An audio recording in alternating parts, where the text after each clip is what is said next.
मैं स्टेज पे चढ़ती थी, पागल हो जाते थे और मैं उनका पागलपन देख के पागल हो जाती थी कि ये क्या कर रहे हैं, ये कैसी पब्लिक है, इन्होंने लड़की नहीं देखी।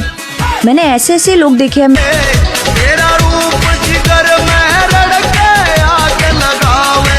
स्टेज पे ना तो मैं उनकी मम्मी लगती हूँ, ना मैं उनकी बहन लगती हूँ, ना मैं उनकी कोई रिश्तेदार हूँ, तो उनका जो मन करे। मतलब मुझे हैरान जो चीज की वो ये की कि चलो पुरुषों सवाल आते हैं, समझ में आता है, क्योंकि पुरुष प्रधान जो अभी भी समाज है वो एक ऑब्जेक्ट की तरह देखता है, उसे मजा आता है।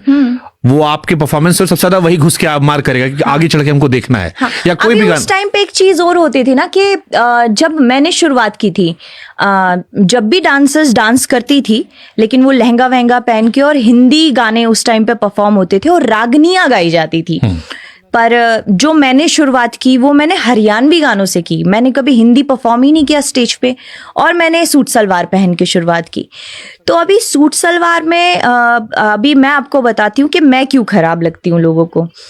जो हमारे कल्चर में खोड़िया होता है, बारात में डांस होता है, और कोई भी फंक्शन हो गया, घर का फैमिली का फंक्शन हो गया, तो लेडीज खूब डांस करती है, लेकिन वहां पे उनकी माँ बहन नाच रही होती है। अब वहां पे वो उनको उसी नजरिए से देखेंगे।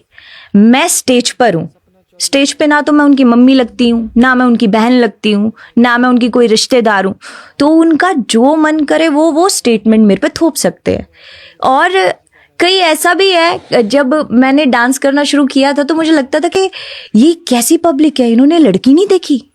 मैंने ऐसे ऐसे लोग देखे हैं, मैं स्टेज पे चढ़ती थी, पागल हो जाते थे और मैं उनका पागलपन देख के पागल हो जाती थी कि क्या कर रहे हैं, ऐसा कैसे हो सकता है।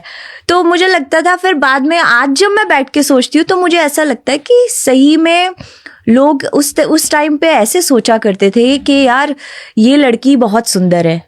मतलब जो मैंने अपना ओपिनियन अपने लिए बनाया कि यार ये लड़की बहुत सुंदर है, मेरी ऐसी गर्लफ्रेंड होनी चाहिए, या मेरी बीवी हो तो ऐसी होनी चाहिए। तो लोग, एक तबका ऐसा भी था, सबकी अधूरी तमन्ना आप थे। हाँ, सबकी अधूरी तमन्ना उस वक्त मैं थी। तो एक तबका ऐसा था जिन्हें मेरा गेटअप पसंद था। एक तबका ऐसा था कि जब जिस तरीके से मैं स्टेज पे बात करती थी, क्योंकि मैं बहुत ऐसी ही हूँ, मैं बहुत शांति से बात करती हूँ और मैं पब्लिक से भी ऐसी बात करती थी। कई लोग मुझे पूछते हैं कि इतनी लाखों की भीड़ कैसे संभाल लेते हो आप। मैं संभाल लेती हूँ क्योंकि मेरा लहजा है बात करने का, अच्छा है, मैं लोगों से बहुत तमीज से बात करती हूँ। मेरे लिए कोई छोटा कोई बड़ा मैटर नहीं करता, मेरे लिए सिर्फ इंसानियत मैटर करती है, और यही है कि मैं अच्छे से बात करूंगी। तो पब्लिक का मेरे लिए कभी चेहरा नहीं रहा। पब्लिक जो मुझे देखती थी वो अपने अपने तरीके से देखती थी, किसी को मैं कैसी लगती थी, किसी को मैं कैसी लगती थी। आज भी तो जिसको जैसे देखना है वैसे देखो, आपका राइट बनता है।